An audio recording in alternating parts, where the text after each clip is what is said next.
Audio article by the Common Constitutionalist entitled Flint Lead Poisoning Was Actually Caused by Racism. Remember in 2015 the headlines were monopolized by Flint, Michigan water crisis?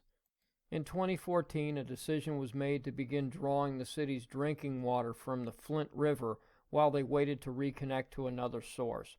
By 2015 it was discovered that some children had elevated lead levels.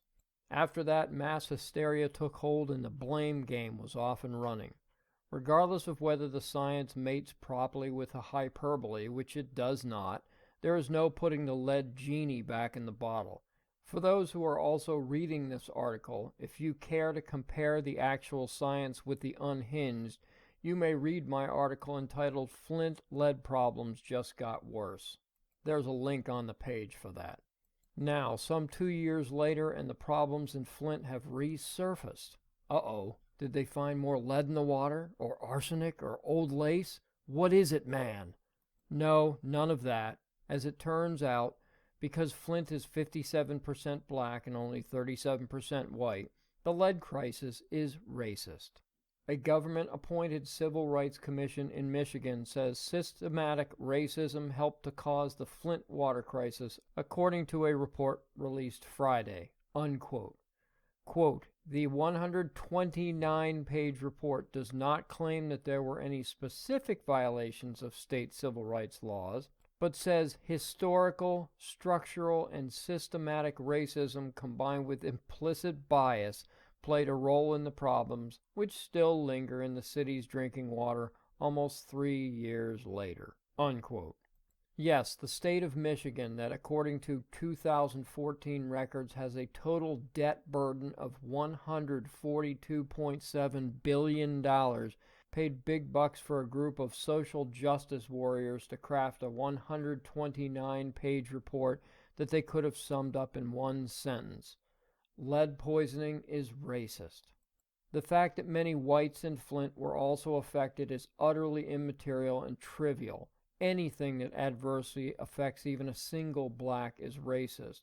If a bomb goes off in a building and kills 30 whites and 1 black, that's racist. In fact, or fiction, there are apparently 5 types of racism which cover virtually every aspect of a honky's life. According to theangryblackwoman.com, who could have written the Michigan report, there are 5 types of racism, which are, quote, aware/blatant racism, aware/covert racism, unaware/unintentional racism, unaware/self-righteous racism, and internalized racism, unquote. So whether the white overlords in government poisoned the water or meant to, which, if you read my article, you can see that they did not, makes no difference at all. According to these 5 definitions, racism is already built in. There is no escaping it. And historical, structural, and systematic racism combined with implicit bias neatly covers most categories. Isn't it convenient how this works? It's almost as if it was coordinated. Aware/covert racism is when racists are being racist but just not saying it. They're covert. This could cover the historical, structural, and systematic portion of the report, while implicit bias is covered by unaware/unintentional racism as well as internalized racism. But how do they really know if we are racist? They can't read our minds. But you are wrong. See, black activists, like those who crafted the report, or anyone like the angry black woman, possess what the rest of us do not, an innate ability to peer into the souls of a cracker. They have the capacity to read our hearts and minds and have concluded what we have missed, or are desperately trying to hide. That regardless of whether we are aware of our racism, rest assured all whites are racist, and therefore it's a logical extension to conclude that racists poison Flint's water supply. Thank you for listening, you racists.